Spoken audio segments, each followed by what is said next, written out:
আজকে আমি আপনাদের সঙ্গে শেয়ার করব গরুর মাংসর রেসিপি। হ্যালো এভরিওয়ান, আসসালামু আলাইকুম। আশা করি সবাই ভালো আছেন। আমিও আলহামদুলিল্লাহ ভালো আছি। এই তো ভাবলাম মাংস রান্না করব, যেহেতু একটা রেসিপি বানিয়ে ফেলি, আপনাদের সঙ্গেও শেয়ার করা যাবে। দেখতেই তো পারছেন, প্রথমে আমি তেলগুলো দিয়ে ভালোভাবে পেঁয়াজকে একটু ব্রাউন কালার করে নিব। আজকে আমি এভাবে মাংস রান্না করব, সাথে মশলাগুলো দিয়ে পেঁয়াজের সঙ্গে একটু ভেজে নিব। কে কীভাবে রান্না করেন অবশ্যই কমেন্টস করে জানাবেন। আদা বাটা, রসুন বাটা এগুলা দিয়ে ভালোভাবে আমি একটু ভেজে নিয়ে এখন হলুদ, মরিচ, জিরা গুঁড়া দিয়ে আর একটু কষিয়ে নিব। আজকে আমি প্রথম ইউটিউব চ্যানেল খুললাম। আপনারা সবাই আমার পাশে থাকবেন, যাতে আমি সামনের দিকে এগিয়ে যেতে পারি। আমি অবশ্য অত কিছু বুঝি না, তারপরেও অনেক আশা নিয়ে প্রথম ইউটিউব চ্যানেল খুললাম।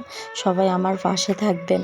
এই তো আমার মশলাটা কষানো হয়ে গেছে, এখন আমি মাংসগুলো দিয়ে ভালোভাবে একটু মিক্স করে নিলাম। দেখতেই তো পারছেন কত সুন্দর একটা কালার আসছে। মাশাআল্লাহ, অনেক সুন্দর লাগছে আমার কাছে দেখতে, আর খেতেও কিন্তু অনেক মজা ছিল। মাংসটা আমার ভালোভাবে কষানো হয়ে গেছে, আর দেখতে তো পারছেন এত সুন্দর একটা কালার। আমি আবার এখানে আস্ত রসুন দিব। আমার কাছে এভাবে মাংস রান্না করলে ভালো লাগে, তাই ভাবলাম আপনাদের সঙ্গেও শেয়ার করি।